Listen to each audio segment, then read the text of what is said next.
राधे राधे, जय श्री कृष्णा। आप सभी को अजय एकादशी की ढेर सारी शुभकामनाएं।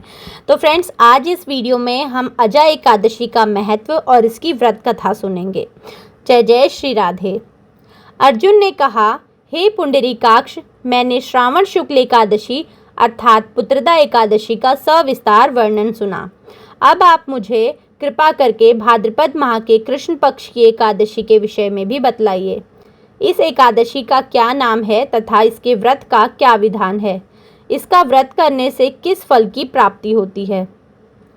श्री कृष्ण ने कहा, हे कुंती पुत्र, भाद्रपद माह के कृष्ण पक्ष की एकादशी को अजय एकादशी कहते हैं।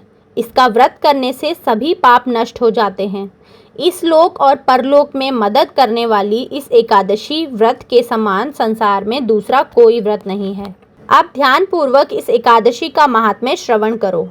पौराणिक काल में भगवान श्री राम के वंश में अयोध्या नगरी में एक चक्रवर्ती राजा हरिश्चंद्र नाम के एक राजा हुए थे।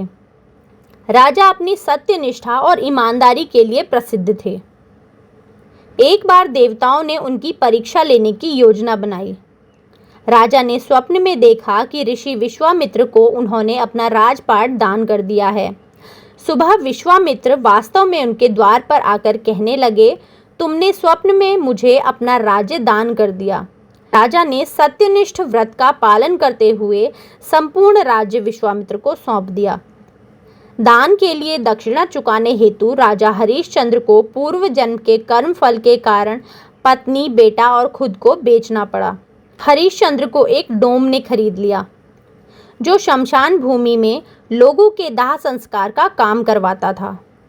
स्वयं वह एक चंडाल का दास बन गया। उसने उस चांडाल के यहाँ कफन लेने का काम किया, किंतु उसने इस आपत्ति के काम में भी सत्य का साथ नहीं छोड़ा।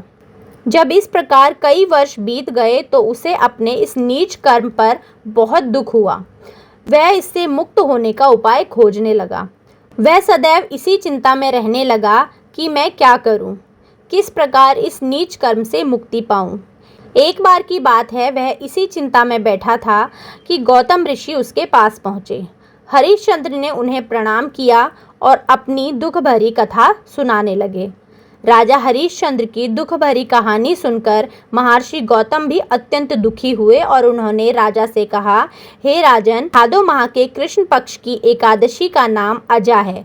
तुम उस एकादशी का विधि पूर्वक व्रत करो, रात्रि जागरण करो, इससे तुम्हारे सभी पाप नष्ट हो जाएंगे।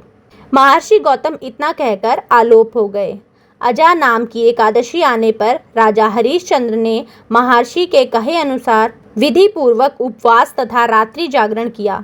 इस व्रत के प्रभाव से राजा के सभी पाप नष्ट हो गए। उस समय स्वर्ग में नगाड़े बजने लगे तथा पुष्पों की वर्षा होने लगी।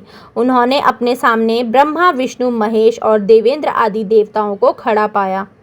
उन्होंने अपने मृतक पुत्र को भी जीवित तथा अपनी पत्नी को राजसी वस्त्र तथा आभूषणों से परिपूर्ण देखा।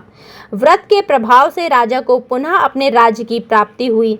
वास्तव में एक ऋषि ने राजा की परीक्षा लेने के लिए ये सब कौतुक किया था, परंतु अजय एकादशी के व्रत के प्रभाव से ऋषि द्वारा रची गई सारी माया समाप्त हो गई और अंत में हरिश्चंद्र अपने परिवार सहित स्वर्गलोक को गया। हे राजन, ये सब अजय एकादशी के व्रत का प्रभाव था। जो मनुष्य इस उपवास को विधान पूर्वक करते हैं तथा रात्रि जागरण करते हैं, उनके सभी पाप नष्ट हो जाते हैं और अंत में वे स्वर्ग को प्राप्त करते हैं। इस एकादशी व्रत की कथा के श्रवण मात्र से ही अश्वमेध यज्ञ के फल की प्राप्ति हो जाती है। बोलो विष्णु भगवान की जय। जय जय श्री राधे।